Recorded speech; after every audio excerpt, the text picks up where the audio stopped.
వచ్చినటువంటి మా నాయకులకు అదేవిధంగా పాత్రికేయ మిత్రులకు హృదయపూర్వకమైనటువంటి ఉద్యమ వందనాలు.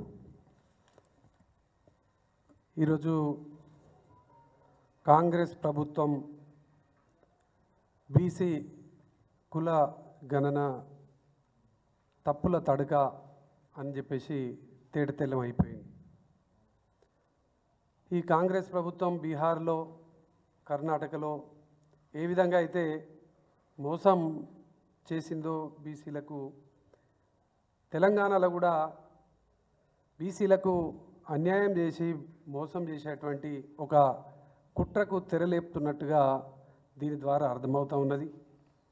ఆనాడు 2011లో జనాభా లెక్కల ప్రకారం సమగ్ర కుటుంబ సర్వేలో 1,03,00,000 ఇండ్లను ఆ రోజు ప్రత్యక్షంగా మనము చూసినాం.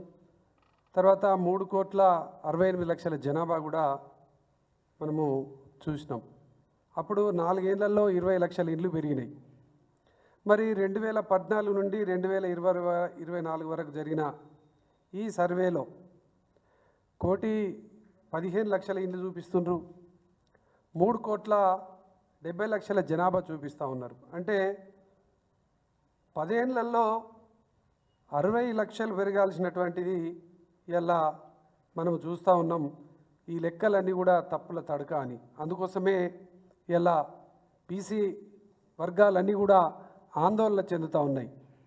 అసలు ఎస్సీ, బీసీ, ఎస్టీలు ఇంత పెరగలేదు అని అంటే, ఆనాడేమో ఓసీల జనాభా తక్కువ ఉన్నదని చెప్పేసి సబ్కల కుటుంబ సర్వేలో తేటతెల్లంగా చెప్పినటువంటి సందర్భం ఇలా ప్రతి ఒక్కరూ చర్చించుకుంటున్నటువంటి ఒక సందర్భంగా ఏ లెక్క చూసినా కూడా తెలంగాణలో 50 నుండి 52% బీసీలు ఉండాల్సింది.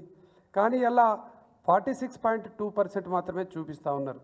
దీన్ని నిజంగా ఇది బీసీలకు అన్యాయం చేయడంలోనే ఒక కుట్రకు తెరలేపుతున్నట్టుగా అర్థమవుతున్నది. అందుకోసమే బీసీలంతా ఏకమై ఇలా ఈ యొక్క కాంగ్రెస్ పార్టీని గద్దెదించడానికి రాబోయేటువంటి కాలంలో స్థానిక సంస్థల ఎన్నికలలో ఇలా వీళ్ళ ఓటమిని చూడడానికి అందరూ కూడా సన్నద్ధమైనటువంటి యొక్క సందర్భంలో బీఆర్ఎస్ పార్టీ దీన్ని తీవ్రంగా ఖండిస్తూ ఉన్నది.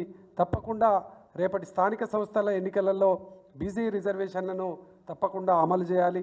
కామారెడ్డి డిక్లరేషన్ ఏదైతే ప్రకటించినటువంటి విధంగా సంవత్సరం గడిచిపోయింది, ఇప్పటి వరకు దాన్ని అమలు చేసేటువంటి విధంగా నిర్ణయం తీసుకొని నడవకపోతే తప్పకుండా ఎక్కడికక్కడ ఈ కాంగ్రెస్ నాయకులను నిలదీయక తప్పదు అని సందర్భంగా తెలియజేస్తా ఉన్నాం.